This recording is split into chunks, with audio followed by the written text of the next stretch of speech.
Hello, everybody, and welcome to another episode of the Freedom Filled Life podcast. I'm your co-host, Shay, and on the other mic is Cassie. Today, we are going to be talking about the one thing that you need to be doing to hit consistent 5K months. Those of you in that growth stage, you are looking to find and land new clients. We're going to talk about advice around what this stage in business looks like and how we can really get up to that goal of around 5K months. And I think we use this as the marker because it's typically the first milestone that we want to hit as new business owners, potentially while we're still juggling our 9-to-5s and replacing salaries, or it's just mostly the most common first goal that we see at this stage in business. So we want to help you guys get there, hit those 5K months. So we're going to be talking about strategies related to that in today's episode. I'll hand over the mic to you, Cass, and we can get started. Hey, hello. Hey, everyone. I feel like it's been a hot minute since we've hit record here behind the scenes, but really excited to talk about this topic because I think, like you mentioned, Shay, for so many women that have already launched a business, but you are not yet ready to scale. We're not looking at multi-six figures yet because we are trying to get consistency with finding and landing clients and most likely being full-time in your business. Now, when I say full-time, that can look differently for different people.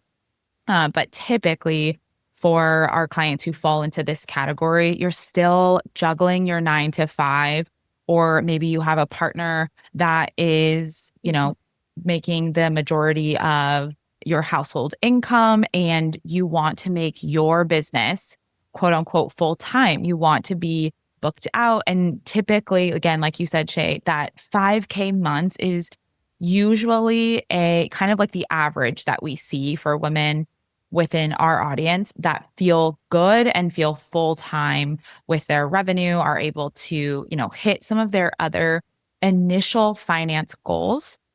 And I think that's something to point in as well is like 5K months might not be the dream for you.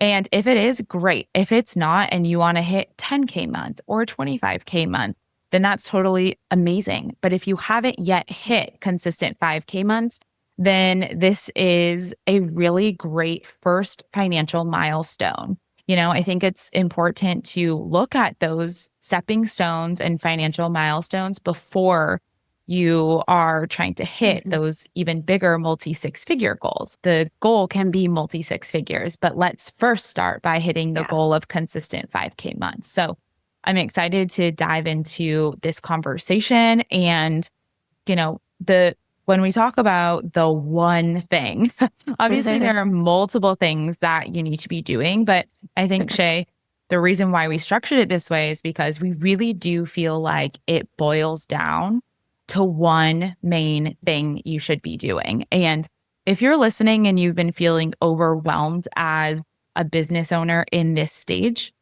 that is totally normal. We see a lot of clients who are in this stage of business just have the spaghetti throwing at the wall type of strategies, right? Like you have tried so many different things to find and land clients.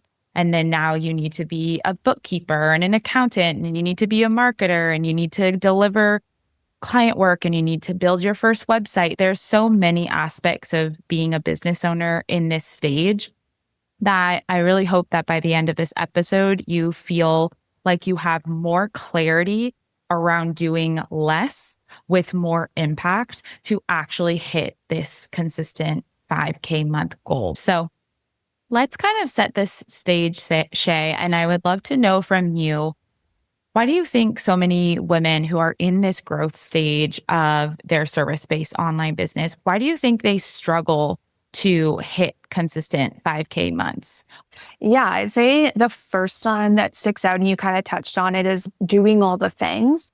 So not just wearing all the hats in your business, but in addition to that, and focusing sometimes maybe too much on perfecting a website or perfecting your operation systems. You need those things in place, but you don't need to overthink them. You just need something really simple in the beginning and kind of going into it with like, okay, this is good enough. Let's move on. Because the more important thing is to focus on a consistent pitching strategy. And so we'll get into that, but kind of looking at the mistakes I see people make is not focusing on 1 to 2 outreach and active marketing strategies, as I like to say, and either shiny object syndrome. So they're trying too many things and they see, as I'm sure you do on social media, see so many different ways. There are so many different ways to get to 5K. So we'll talk about the way that we lean into and our clients have success in. But if you are trying like 5 different ways, you're not going to be doing any of those strategies well. You're not going to be doing any of those strategies consistently. And so that leads into the third thing that I see people make mistakes and people make is that they give up too soon and they sort of throw the towel in and they say, I'm not good enough. My work's not good enough. I can't do this. It's not working. A lot of limiting beliefs come up in that way that are genuinely not true. That is because we weren't consistent and we didn't narrow our focus and we didn't take an active approach. So when I say active approach, I also see a passive approach, which is relying on an algorithm. So trying to produce a high volume of content and then trying to get in front of your audience that way is very energy and time consuming. And it's relying on a little bit more passive, waiting for clients to come to you and say, hey, I'm interested in what you do. Instead of going out and saying, hey, here I am, here's what I have to offer. Are you interested? And to me, that's pitching yourself versus sort of relying on algorithms or even ads. Everything we talk about is organic. I don't think you need to do ads as a service-based business owner to reach 5K. So there's different things like that when I say like passive versus active, like really putting yourself out there. But mostly it's around consistency, giving up too soon or not sending a high enough volume, or really letting your mindset get to you after, pitching 3 times and then saying this isn't working, That's so helpful. I'm glad that you pointed multiple things out that I feel like people might be listening and being like, oh yeah, that's me. One of the things I wanted to talk about too was like myths, kind of like biggest myths that we see around getting fully booked or, hitting those 5K months. And when you were just talking, I was thinking about this myth that like, if you have a perfect website, then just clients are going to passively, as you put it, passively come to you. And I think it's great that there has been so much more importance put on having a professional business website over the last 5 years, I would say.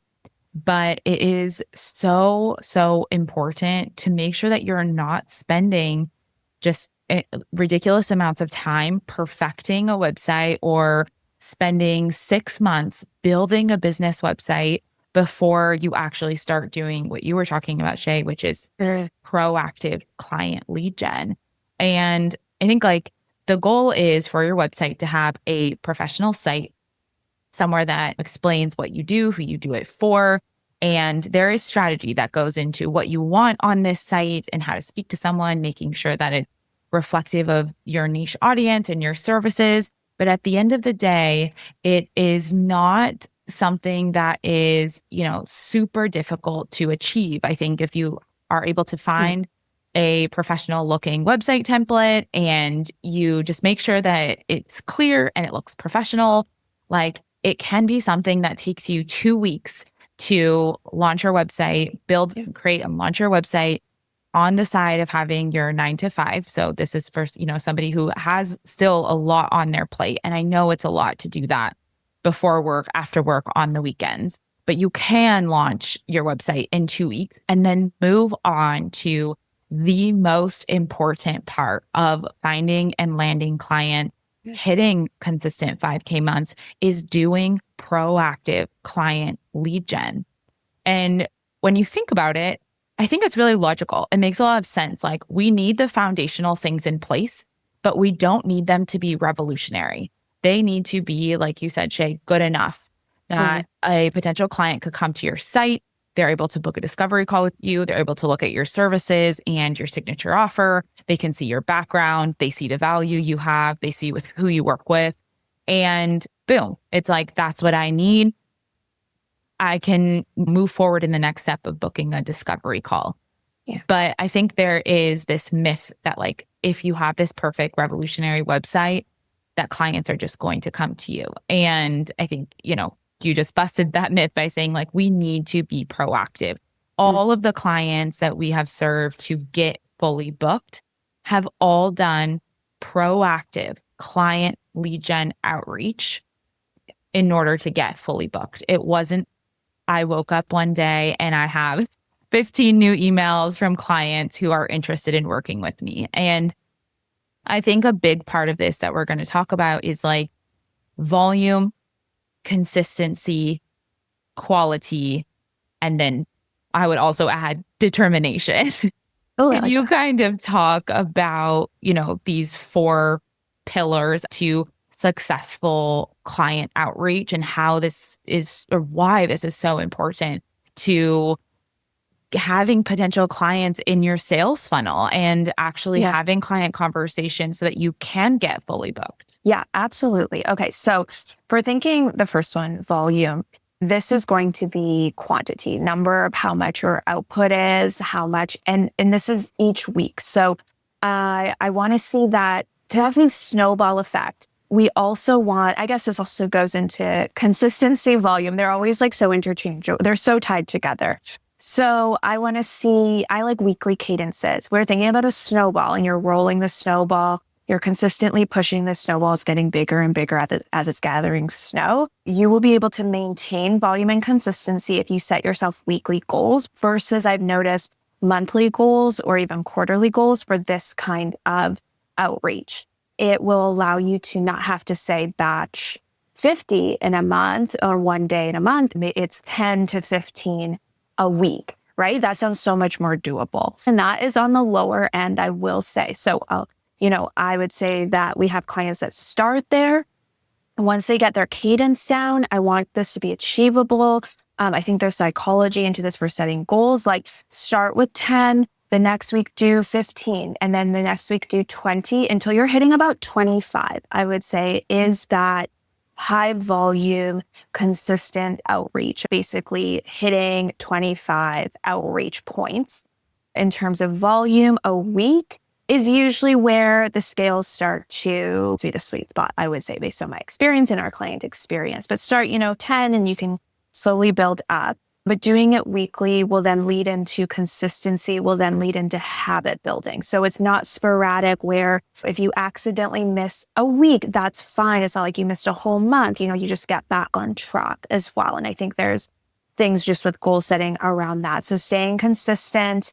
If you sit down to send one, you most likely will end up sending the full 10 as well. So sometimes for those of you, I've seen this with our clients, just really getting hung up on being perfect every week, sending out this number that I've stated, and then either doing it all or nothing. And I don't want that for you, listener. So yes, volume matters, but consistency matters more, in my opinion, for building that habit and for building that snowball. So work up to 25 a week, do that consistently. And that means by the end of the month, you're going to have sent out 100 pitches or 100 networking requests or 100 essentially touch points for outreach, for actively pursuing lead gen. And so I think that if you look at that over time, that's a very high volume and a very high consistency rate based on conversion rates, based on what we've seen. You will get responses. It is much more discouraging if you're only sending out 2 pitches a week. That means you have to have a 50% response rate. That is very high conversion numbers to hit. It is not unachievable, but it is a very high conversion number to hit. If you send out 10, now if you want to get 2 leads responding back to you, opening that conversation, that's only a 20% conversion. So you see how the more that you send out, your conversion rate goal starts to get smaller, and it's more encouraging, kind of leading into determination as well, keeping that mindset strong, getting responses and nurturing those leads. If you have that high volume, it is mathematically going to give you a higher chance of starting more conversations, which is then going to lead to that hit of, oh my gosh, I have a lead. Let me nurture them. Let me talk to them, which is going to lead into that encouragement, that drive, that motivation. So we got to have consistency we have to have volume, and we have to have determination to show up for ourselves and say, oh, I'm not going to focus on the number of responses I don't get. I am going to focus on continuing to pitch over a period of time to have a good analysis of whether or not, I think it would be very rare that if you were sending 100 pitches out, that you would not get responses back. And we want responses, good or bad, because it can lead to then adjusting how we're responding, adjusting how we're nurturing. But to even get responses back, we need volume. And then you have to realize that sending something out today does not mean you are going to get a response tomorrow. So determination is very key. There's this parable, there's this image where you see this image and this person are digging for gold. And in the image, you see two people and there's gold in the center and there's two people coming. And they are getting exhausted. They are losing faith. They are getting frustrated. The one guy gives up and he turns around and he was literally one more dig away from reaching the gold. And the other person who had determination made that one dig and achieved the gold. And I think that people think sometimes that entrepreneurship is luck, they have something I don't have. And I would actually say that determination, consistency, pursuing what you want, and then also taking responses and changing and adapting and experimentation is more important than thinking you don't have something that someone else has. And I think that that's why determination is so important as well.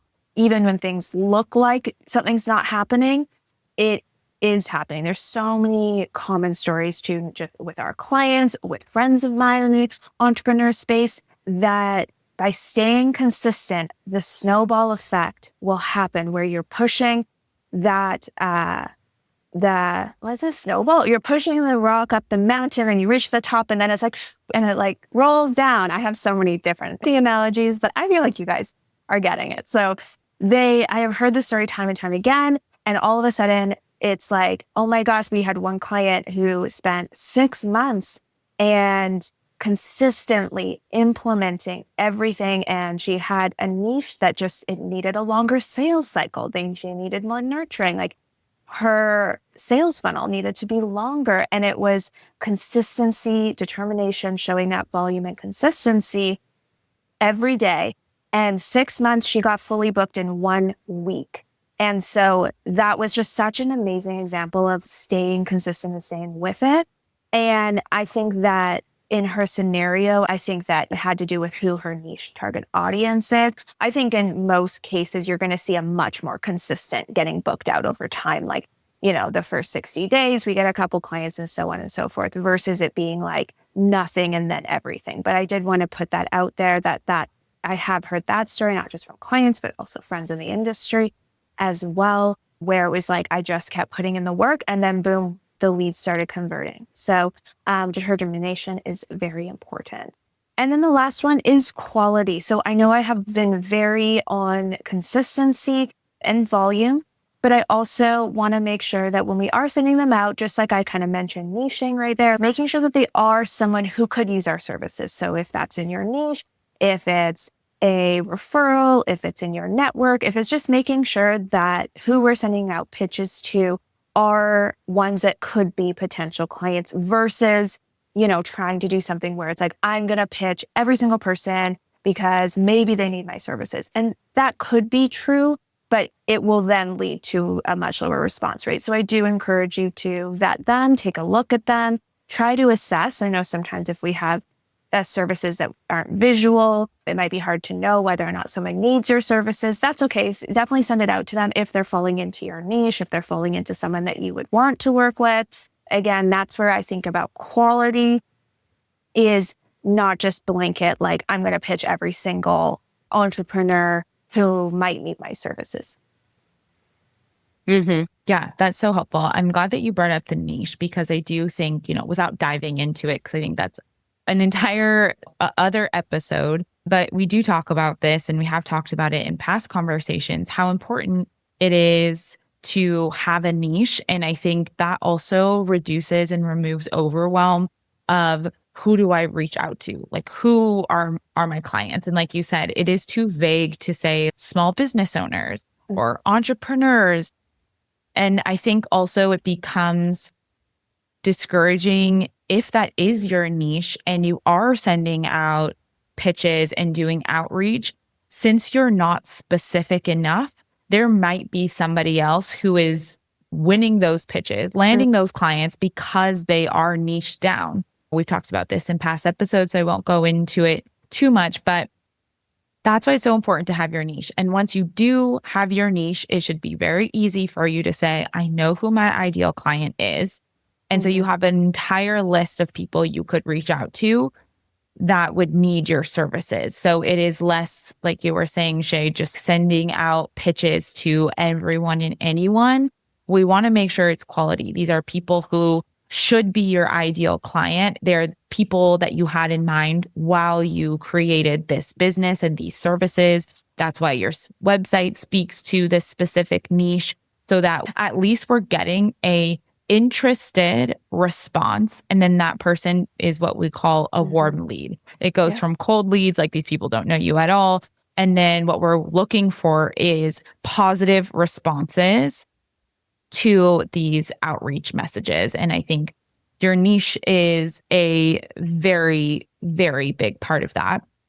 I actually have an example of a recent client who, you were talking about volume, Shay, sent out 50 emails, in this case, cold emails, because she deemed that her clients are a bit of an older demographic. They primarily use email to communicate and not Instagram. They're not very active either on LinkedIn.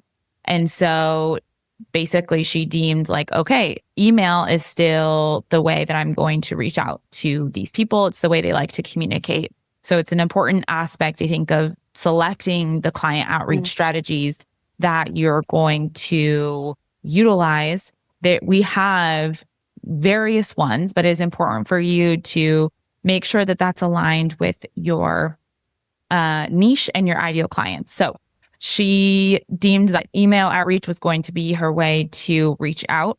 And she started sending 50 the first week. She scheduled them for a Monday morning at 8 a.m.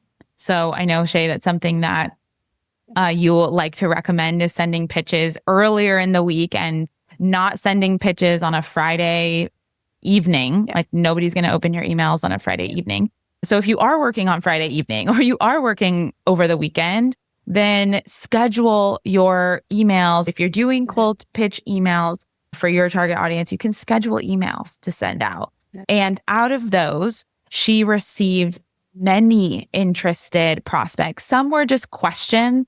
Some were recommendations to other people in their network that could use her services. And out of that, those 50 pitches in 1 week, she landed one client the following week. So I think volume is if you want to land clients quickly and you want to hit your 5K months quickly, then I would say volume and quality, like you just talked about, Shay, but volume, as long as we're maintaining quality, is a lever that you can pull to land clients more quickly. If you don't have the time and you're not as pressured to land clients more quickly, then sure, send out 10 pitches per week and just know that it's going to be a slower snowball. It just makes sense naturally. If you are so gung-ho, you want to get booked out, hit consistent 5K months, and that is, by having a recurring revenue service. And this is something we've talked about in past episodes as well. So this specific client example has a recurring service. So once she lands the client, that's an ongoing client for her. So it's easier to get booked out that way versus one-time projects.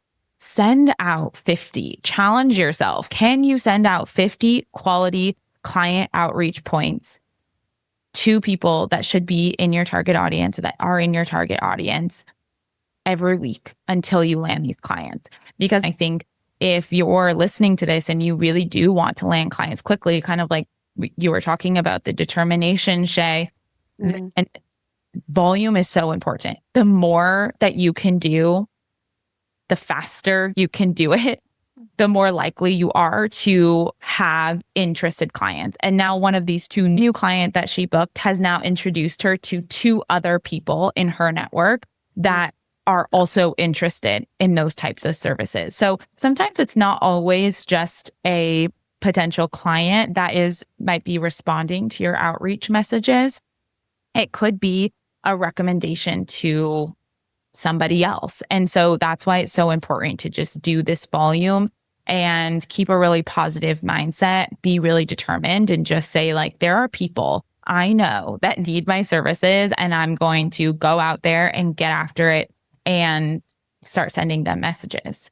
I want to talk about this active or proactive client outreach strategies that you recommend, because we have talked about having roughly, at least on the lower end, 25 client outreach points per week, which is 100 per month. Let's say for somebody who's listening, I have my website, I have my services, I know who my ideal clients are. What are those strategies, proactive strategies, that you recommend in order to achieve these outreach points? Yeah, for sure. Okay, so the first one, and this one is not something that you necessarily do every week. So I just want to put the caveat there for that one, but I'll talk about the ones you do weekly. So the first one is really tapping into your network and past clients. So at this point, you may have had one or two clients, or if this is a completely new, fresh launch business, then we need to tap into your network in general. So the first one is, if you have not told your friends and family about your business. I have seen this even we've had clients 3, 6, 8 months into their business. And I get it. We're a little nervous to tell our friends and family. We care about people's opinions. Sometimes we've even seen people keep everything private. They don't want anybody to know. And I think that by doing that, you're telling yourself that you are not, it's a mindset thing. I feel like you're not willing to put yourself out there to really own this. And at some point, if you want to be making 6 figures, you're going to have to, your friends and family are going to know that you are a business owner, CEO, owning this business, right? And I think that I see it being like, yeah, I will once I'm successful. But the thing is, your network, your friends, your family, past colleagues, past anybody from your past that maybe past jobs, different things like that, they are your biggest advocates. They're probably your biggest fans. I know that it feels like a little nerve-wracking because you haven't maybe landed a client yet, or you're not fully booked and you're nervous what they might say. And I would say that that's just a part of putting yourself out there. We need to get comfortable. I want you in the grocery store telling people who you are, what you do. Like when you're having conversations, I want you to own and embody that you are a CEO now of this business. And so the first thing is, if you haven't already, really just tap into your network, tell people about this business, tell them who you work with, going back to the niche, so that someone can easily explain, even maybe write a message that they could share with their network. And we start to create this ripple effect. And a lot of times our clients have landed their first couple clients from their network because someone in their network knew of someone. So it's not just thinking, well, no one is in my niche who's in my network who you know right now. It's about tapping into them and them being advocates for you as well. And also about being comfortable talking about your business. You never know what opportunities are out there for you to tap into. So just always be trying to create that ripple effect. And then the same goes for, sometimes I see we've gotten 1 to 2 clients, but we haven't really tapped into utilizing them. Sometimes I see clients not get testimonials, not ask for referrals. Our clients, yes, if we do good work, and they will naturally rave about us, but it is much stronger to ask for something. So at the end of a project, or if you've been working with a client on a recurring basis, usually around the 3-month mark, I recommend asking for testimonials, asking for referrals. You can provide a referral incentive, maybe $100, $150 incentive for if they send someone your way that you end up working with, not just for leads, for someone you actually work with. So just making sure that we're always tapping into, just like what Cass was explaining from that client, that now our client is now getting referrals from her new client. So you land a client, they're the type of person you want to work with, they're in your niche industry. Let's try and tap into their network as well, asking them to post on their social media platforms and any groups that they're in. You can write the message for them. This is obviously once you've built the relationship. So those are probably some of the untapped areas of potential that I see when it comes to your network, or you're tapping into past or current client networks once you've built that positive relationship with the client. And so these are less like, you probably are not going to be doing this on a weekly basis. This is more something to consider, tapping into maybe on a quarterly basis, or just remembering that you should always be talking about your business to people in your network, and then also always asking clients for testimonials and referrals. So the volume strategy that we've been talking about for pitching is doing outreach, introducing yourself to potential clients. So figuring out who those potential clients are, creating a client hit list. You can do that using IG search, you can LinkedIn search, Google search, Facebook search, going and finding these business owners that are out there, that are in your niche. So using keywords and just finding them out there on the internet. So you're gonna have to put some legwork in there. So doing that as the first start, and then reaching out to them. Now you can do that on going back to where do you think that you can best get in front of the client? So that is going to determine probably who your niche is. So are they people that are on Instagram? That's pretty easy to tell. Do they have an active business profile on Instagram? Or LinkedIn? Does it look like they're actively posting on LinkedIn? Because think about, they are business owners. They are trying to find clients. So we want to see where they actively spending their time. And most likely you'll be able to tell that based on kind of where they're spending time acquiring probably their client. So I like to focus on Instagram and or LinkedIn. This is where we're going to do relationship marketing, DM strategies, and then secondarily, email. Now, this doesn't work as strong as it used to for all niches. So just be really mindful, like your demographic. Like I said, if you're finding they're not really on Instagram or LinkedIn, then yes, most likely email is probably the way to go. It's usually for an older demographic where this is going to work the best, mostly because email nowadays, our inboxes are so overloaded that it's just going to get more lost. And it's much harder to build the relationship marketing strategy that I want to talk about, because usually emails are a little bit longer form. They're less, let's go back and forth and have a conversation, which is what essentially I want you to start on Instagram or LinkedIn. Is you are going to follow them or send them a connection request. We are not going to initially send them a DM or pitch at this stage. What we are looking for, and this will require very high volume, because then we need quite a high volume back of follows or connections, so then we can send the initial message. But what we are doing here, when we are building a relationship, instead of using a cold pitching strategy, I want to use a warmer pitching strategy. So now I've followed someone on Instagram, or I have connected with someone on LinkedIn, and they have accepted my LinkedIn connection request saying, great, I'm kind of interested in who you are. Or they have followed me back on Instagram. Again, hey, I'm kind of interested in who you are.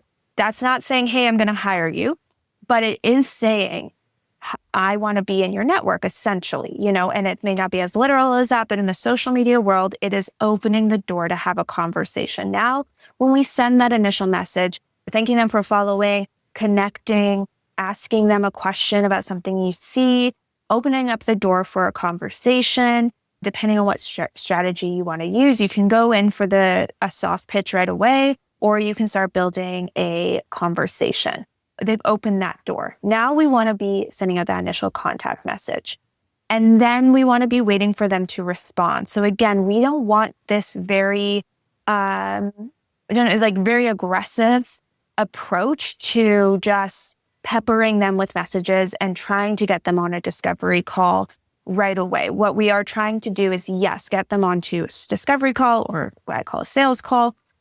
But in relationship marketing, and the strategy has worked so well for our clients that I think is just a more genuine approach, and people want to work with people they like. This is building know, even trust factor as well, this relationship, by just starting with a conversation. Now, for the most part, we are not trying to just willy-nilly talk about anything. I think there is this mutual understanding that this is a business conversation. So I don't want you going into it asking too many questions about the personal life or what you see or their lifestyle. Let's focus it on compliments about their business, something that you can then lead into talking about what you do, what you have to offer. And we want to do that within the first 1 to 2, max 3 messages. But we do want to try to build that relationship where they are messaging us back and we are going back and forth. But we don't want to wait too long or else it will feel out of place. We want to be telling them who we are and what we do quite quickly and early on. I don't think there has been any instances where people have been shocked that you are telling them what you do and who you are. I think in this strategy, because we are not just going in for the hard pitch in this strategy, you are a business, they are a business. I think it's very common that this is a mutual understanding that, hey, we're going to have a conversation about what each of us do and see if we would be a good fit for each other. So Instagram, LinkedIn, they can work very similarly in this way. And again, just understanding where your audience is and choosing which platform there. And then the last place that we can, again, take an active approach is networking at local events. I have seen this work for our clients. If you are doing this, I do not want you relying solely on this one. I do not want you relying solely on tapping into your network. This is an added one that is going to build your confidence in talking about who you are, getting out into networking events, going to where your target audience is, and building, again, that ripple effect. But you do this one in addition to the outreach, the pitching of messages strategy. But definitely I have seen networking locally. That creates that ripple effect. You never know who someone knows that could be a potential client. And then also just building up your name too locally as well for potential clients. But it's in addition, I would say, to pitching, DMing, or email pitching. Nice. That was so helpful. I love that there's multiple strategies and different things that you could be doing at the same time. You also could do multiple strategies first as well to see what's working. The important part is that all of this is proactive client lead gen. So it's fine. If you're spending time on Instagram and then you're also sending cold pitch emails and then you're also networking, that, again, going back to volume, is going to give you more opportunities to find and connect with your ideal clients. If you start seeing that everybody who is responding to you is only responding to your messages on Instagram, or vice versa, they're only responding to cold emails, then that's where you can start to double down on the strategy that is driving responses, positive responses, potential clients that you're then moving into a discovery call phase. So if you're not sure which of these strategies to start with, I would say pay attention to your ideal clients and your target audience. Like you were saying, Shay, it should be fairly easy, especially nowadays on social media.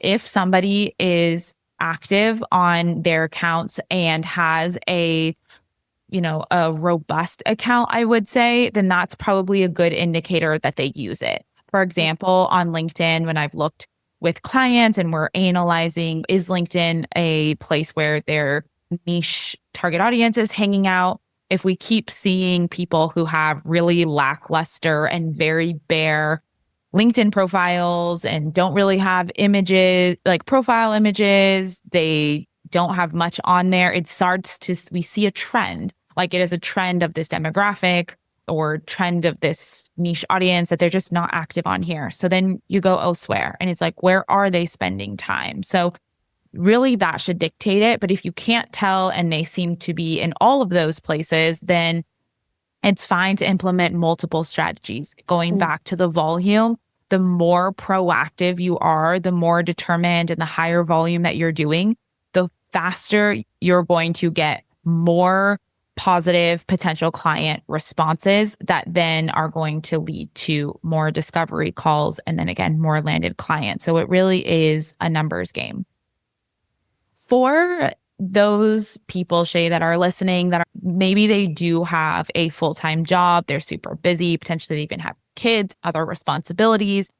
Your business is a priority for them, but they only have a few hours a week to dedicate to client lead gen.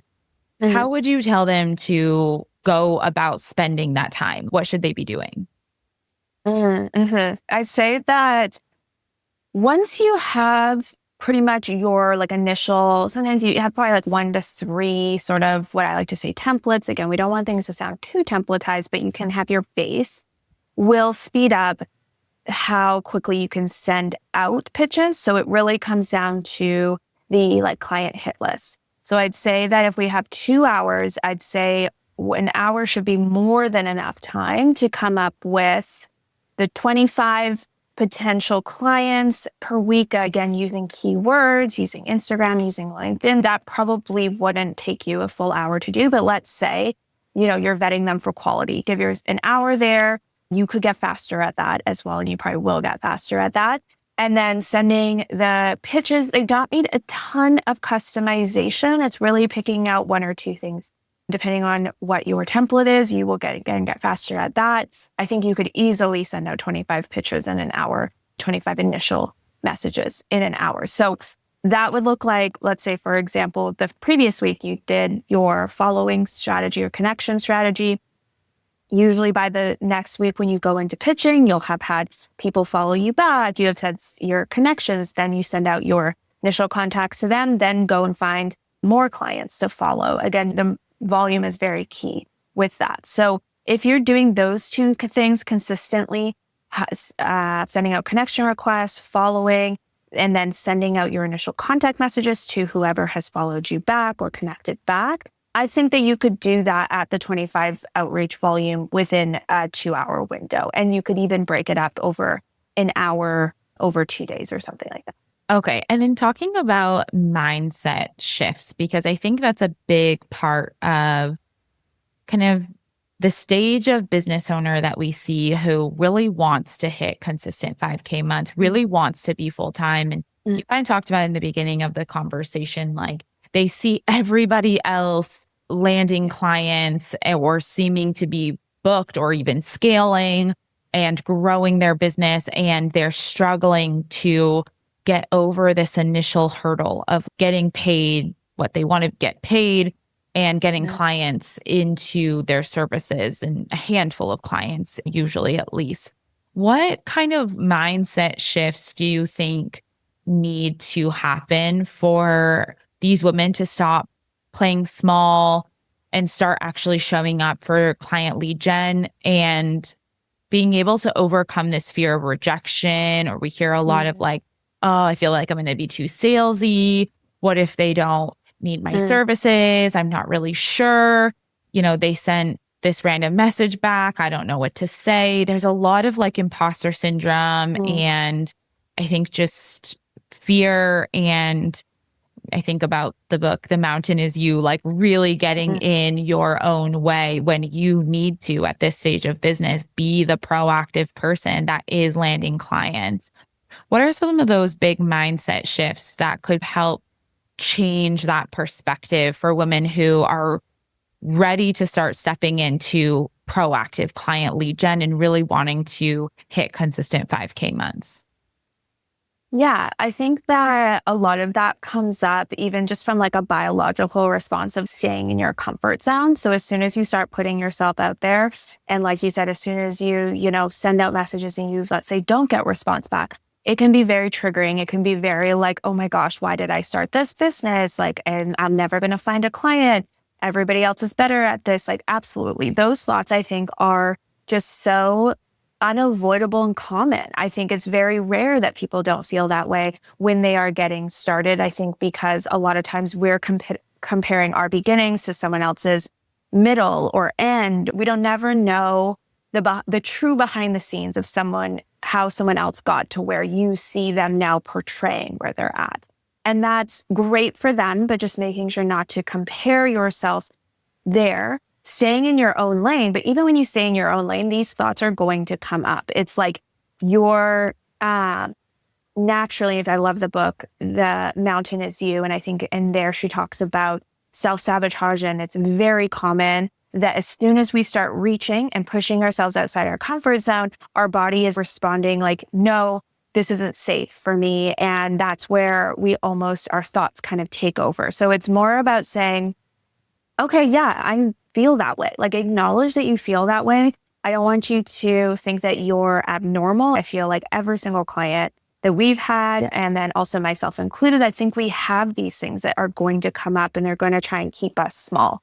And it's about having that determination, about having that courage to push through those thoughts and say, yeah, I do feel that. That kind of sucks. I didn't get responses back, but I am going to show up for myself, because you are the only person who is going to grow this business. You are the only person who is going to be able to get you to the goals that you have for yourself, the vision that you're holding. And I believe that if you had this vision, that you were given this and that you were meant to do this, that there is nothing that we are given or on our heart's desire that is not something that we can't handle. So I believe, though, that you have to take that ownership into your own hands and say, you know what, I do feel like that, and I'm still going to send out more responses, and I'm still going to send out more connection requests, and I'm still going to talk about my business and show up.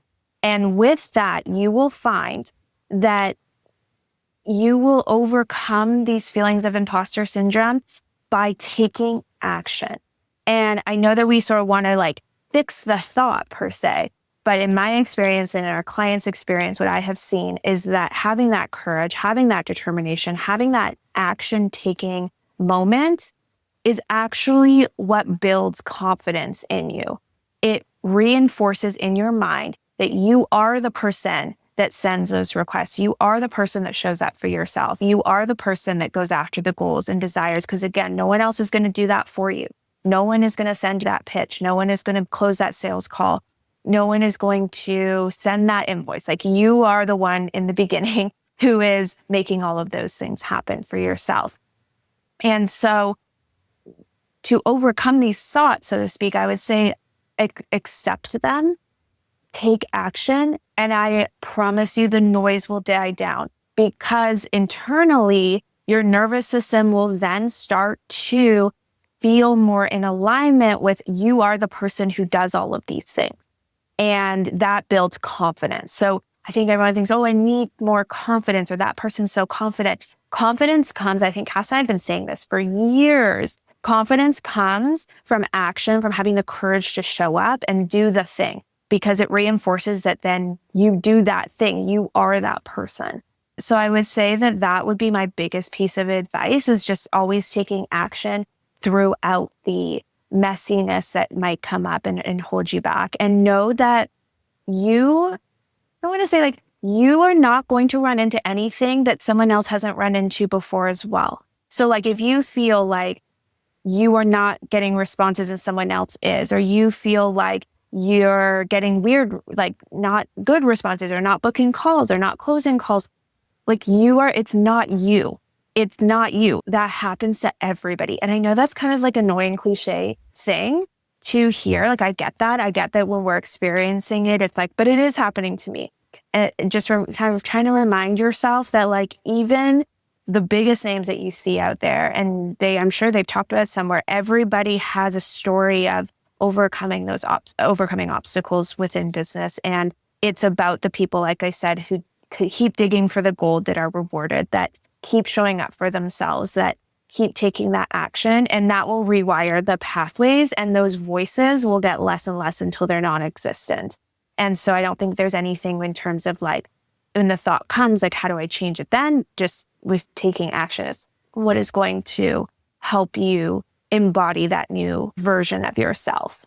I love that. That's so helpful. I feel like for probably everybody's listening, if they're in this stage of business, they're probably like, oh my goodness, that's just so helpful to be able to push past all of the noise in your head, or like you were saying, just even the like physical response that you might feel to not wanting to sit down and do these things, even though this is the thing that you need to be doing in order to hit the goal that you want to achieve, like procrastination. Mm-hmm. And, we talked about this in the very beginning, the myths of just like spending so much time in your comfort zone in other areas. And that's why I think sometimes we see women spend time updating and refining and perfecting their website. Like, Yeah. You don't need to show up in this case. You don't need to get uncomfortable and put yourself out there. You were talking about, sharing with friends and family and past coworkers or whoever about Mm, your business, or reaching out to people who might say no and who might reject you. Like, there is also fear of the unknown, and none of that is front and center when you are fiddling with things behind the scenes in your business. So mm, I mm, think it is the reality of this stage of business. And also, I think, like you were talking about this as well, like, this confidence really grows because you start to see that you are the person that does these things and you can do these things. And I would say as well, long term, we talked about this in the beginning of the episode. If you are somebody who has goals to hit six figures or multi six figures, getting good at client finding strategies, getting good at sales, getting good at overcoming objections, putting yourself out there, talking about your business. These are all things that are going to significantly serve you in later mm, years of your business. It is a part of being a business owner, a service based online business owner, or solopreneur. You cannot expect to hit consistent 5K months or then six figures or multi six figures without ever doing sales. So this is the time to start to get comfortable with it, get good at it, find the words that feel more authentic to you, or the strategies that feel aligned to you as well. We have clients that certain strategies just feel more in alignment for them, or they just like Instagram more than they like, LinkedIn, or mhm. they like whatever. And as long as your clients are there, that's totally fine. You can double down into those areas. So I think those are some really helpful mindset shifts. And hopefully for those of you that are listening, you are feeling excited or more motivated to step into client lead gen. As we wrap up this episode, Shay, I would love if you could share some examples of some clients that we've worked with who have implemented what we're calling for this episode, this Mm, one thing, basically proactive client lead gen. And we're finally able to hit their first revenue milestones in their business, which for those clients was really going full time in their business mm, and mhm. being able to step away from their 9 to 5. Yeah, for sure. So I'd say that the majority of the first client is typically found within their network. So it usually happens right after you launch your business. Now, if you've already launched your business, that's totally okay. And you can tap into your network at any time.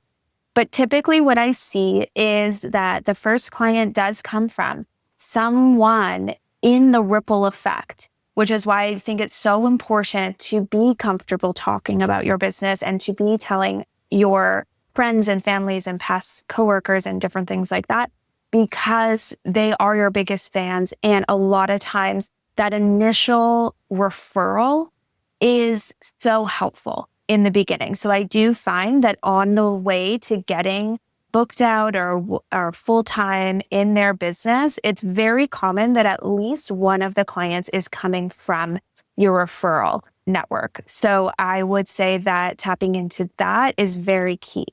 Now, the majority, though, are coming from the Instagram or the DM strategy. Using the strategies that we talked about in terms of volume, consistency, quality, and determination, we have seen clients get clients within the first couple weeks of sending this volume to the first month at that high volume. And what I find is that over time, we are consistently booking a new client each month until we're getting booked. So yes, I have seen clients get full-time within 1 month or within 60 days. But a more realistic, I would say, average timeline is that using the Instagram and the LinkedIn strategy, which are very similar, but just like what Cass was saying, the platform, or again, for some of the outliers, it could be email or even Facebook. But what we see primarily is on Instagram, the follow strategy, the initial contact, and LinkedIn connection requests, initial contact, leading them to a discovery call. And then obviously getting very good at your sales over time, leading to higher conversion rates there. Consistently, I've seen clients land one new client a month.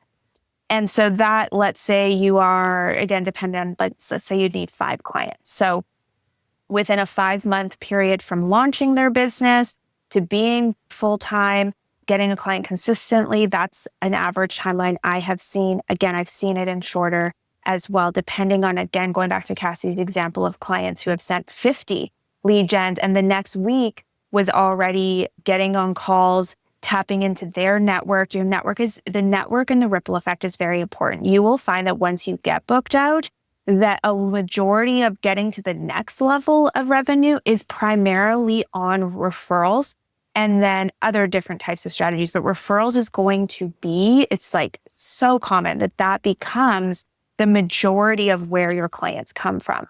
So I think it's really important to, from the very beginning, be tapping into your network, your client's network. But yeah, consistency, volume, like the example of the 50. So again, volume really matters, I would say as well. But I like to be really realistic. And so on average, we're seeing clients get one new client a month. Yeah, that's so helpful. Thanks for sharing the reality. Like I shared with you, the 50 and client outreach points in 1 week was basically a client in 2 weeks. Like the first week was the outreach, sending out all the outreach and then following up and then, or potentially hearing back right away. And then, it takes a couple of days sometimes to get somebody onto a discovery call. Then you're sending them your proposal, your contract, your invoice. You might need to follow up on that as well, giving them a deadline and then getting them signed. So to do a volume of 50 and to land one client in 2 weeks is still like when you kind of put through all those touch points, I think it can happen that's like on a fast timeline. And then I would say on a bit of a slower timeline, it's the 50 in a week and then landing a client within the 3 weeks. And I also would add a caveat there too, is that you don't just stop after sending 50 outreach messages in 1 week and then getting, those first round of responses. That's just your first round. So now that means as soon as you can, you want to really be proactive as well in these conversations and move them forward quickly. It should not take you multiple days to respond to someone. You can move the process faster as well. So if they send you a message and they're interested and they have a question, do you do this? Do you do that? How does it compare to this? Is this in the service? What's the price? Whatever their question is, then you can always respond and then give access to book a discovery call with you. If you don't hear back from people, then that means the following week you are taking a look at who hasn't responded to you. And then you're sending really simple and professional follow-up messages to those people. If you are doing cold pitch email approach, it's easier, or even on Instagram, I guess any of them, even LinkedIn, you can go and see who read your message. So if somebody read the message, you can send them a nice follow-up. Just because they didn't respond after the first time doesn't mean they're not interested. So you need to follow up.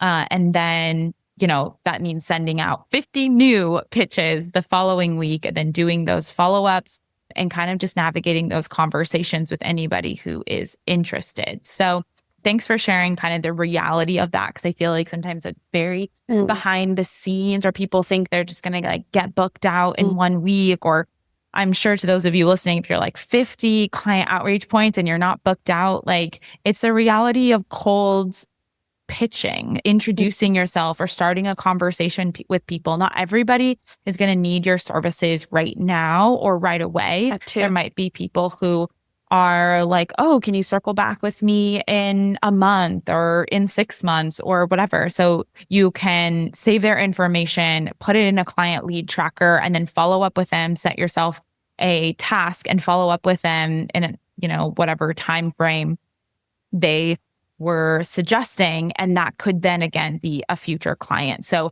all of this effort, like you were talking about, Shay, it really is compounded. And I think that is the reality that we see of landing clients. And then if it is a recurring service, it is the way to hit more easily consistent 5K months, because that is only a handful of clients depending on the price point of your signature.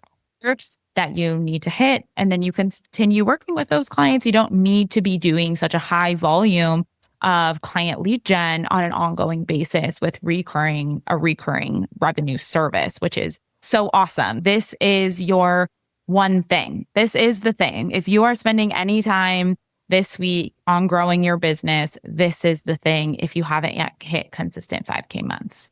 And I just want to add to that I have tons of clients that have sent the pitches and then not heard back from the clients until 3, 4, 6 months. This actually happened to me a lot at the beginning of my business. It really surprised me. And going back to the other example of the client who got booked out within a 6-month period, it was from all of the lead gen she was doing. It wasn't like, oh, the last round of pitches was what got her booked out. It was that people are reading your messages and they're filing that away. People, when they are ready to hire, we want you in their inbox because they don't really want to go through a hiring process. They don't want to have to go find someone. So if you're already there, this has happened so often, is they'll be like, oh, our clients say, oh, I had a conversation in November with 3 really great leads. I was so disappointed they didn't turn into sales. And then all of a sudden, January, when these clients had new budgets, it's fresh new year, it's seasonality, right? It's like November for Christmas versus January. Sometimes you also have to consider that and take into account when these businesses have the finances that they're ready to invest into something like your services. She ended up getting those 3 leads, came back and ended up closing them, 3 months later. And so the work that you're putting in, we want you to have the volume so that you do get responses, a percentage of responses back right away. But those are not going to waste. I see it time and time again that we have people reach out to messages that you would have sent months ago. So it's not a wasted effort, in my opinion. It's why I am an advocate of this strategy. Yes, I love it. Well, if you are somebody who's listening and you're like, okay, I'm so excited, I'm ready to hit the ground running and I want to, hit consistent 5K month, then if you're not on our email list, you wouldn't have heard this very exciting news yet. But if you are, this will just be a reminder. We are so excited to be launching a new client finding and sales membership for those of you that are service-based online business owners that are ready to hit consistent 5K months. And you want to use our proven strategies, our Instagram outreach templates, our follow-up pitch templates, our client lead tracker, all the juicy stuff that we use with our clients behind the scenes to get them booked out with clients. Plus, you'll also get expert coaching directly from Shay and I, which right now is completely reserved for our Scale with Purpose clients. So if that's on a stage of business that you're in and you want to get expert coaching from us in your business, in the growth stage, you already have your business launched, you just want to hit consistent 5K months, you'll get expert coaching from us inside of the membership in the different channels, and then plus on live calls every single month, plus live masterclasses to make sure that we are giving you the accountability to get fully booked. The other thing that we have inside of She's Fully Booked, if I haven't yet mentioned the name, which I don't think I did, the membership is called She's Fully Booked. The other thing that we're really excited to have inside of this membership, which is something that I feel like from this entire conversation, you will realize that we are huge advocates of consistency and volume, which means that you probably don't have accountability right now to get yourself fully booked, to take the action every single week, every single month to do the client lead gen efforts that you need to be doing. Plus, you probably don't have the support when somebody does send you a request back and is interested or has some question. How do you then navigate the conversation to move it into a soft pitch? How do you then get them to book a discovery call? Like, how do you actually navigate the nuances of potential client conversations? And then from there, automate your invoices, your proposals, your contracts, set deadlines and urgency so that you can get clients to actually commit to you, and then set your booked out number so you can get booked out. All of that means accountability and consistency, which is why inside the membership, you are going to get access to a monthly booked out challenge. So every single month, you can join the challenge, or months where you are actively doing client lead gen efforts and really trying to hit your booked out number. And you're going to get points and prizes and have an entire support group of other women that are proactively doing client lead gen efforts to get booked out. It is the most fun way, I think, to do client outreach, client lead gen outreach efforts, and knowing that you're going to have an accountability system. Finally, you're going to have expert coaches to guide you through the entire sales funnel process, especially if you have never landed a higher volume of clients before or done client outreach before. It's really important that we're here to help you navigate the conversations so that you can actually close clients and get yourself fully booked. And then you can enter into your fully booked out era. So if you are interested in joining the wait list right now for our She's Fully Booked membership, you can go to bucketlistbombshells.com/SFB waitlist, or you can click the link in our show notes as well. And that will get you on our wait list to be the first to know when we officially open doors for She's Fully Booked membership.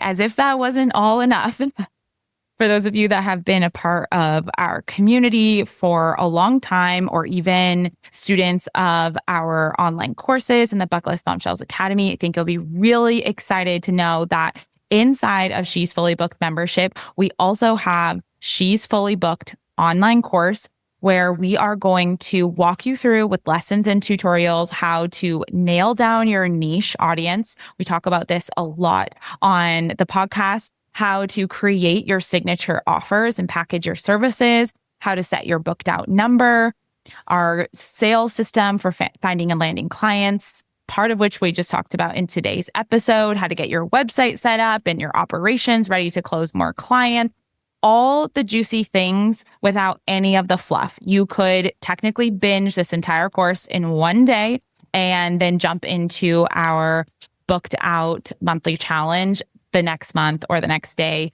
and start taking action on your client finding strategies. So you probably are also wondering, okay, how much is that going to cost? Is that going to be, a super big investment?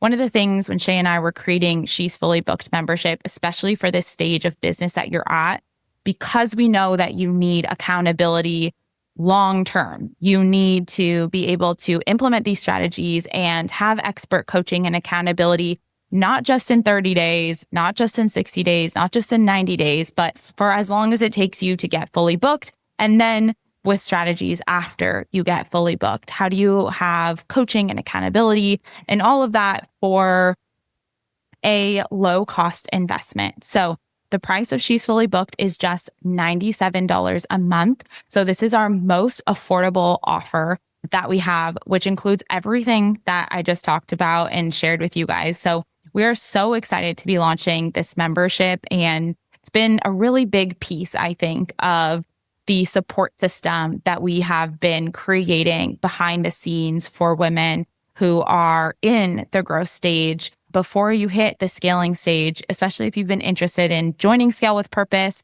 Mastermind, but you're not yet ready for that stage or that program and working with us in that capacity. This is the place where you can get our guidance, our strategies, and our support and our coaching in order to hit that first big milestone and get yourself fully booked. So again, you can just go to bucketlistbombshells.com/SFB waitlist, or you can just click on the link in the show notes. Get yourself on the wait list. We are going to be having some special announcements just for people on the wait list for She's Fully Booked. And you also are going to get first access. So we're not 100% sure yet when we're going to do public enrollment. So getting yourself on the wait list is going to make sure that you are going to be the first to know and first to have access to She's Fully Booked membership before anybody else. Incredible. I am so excited for She's Fully Booked membership to start this community. So definitely get on that wait list. And again, thank you for tuning into this episode. I want to see you getting out there and pitching. You are more than welcome to message me, as always, in our Instagram DMs. Let me know how it's going. Let me know which strategy you're implementing. If you have any questions about the strategy we talked about today, or if you have any questions about She's Fully Booked membership, feel free to send those through on Instagram to me as well. As always, it has been such a pleasure joining you today on this podcast episode. Thank you for listening, and I will see you in the next episode.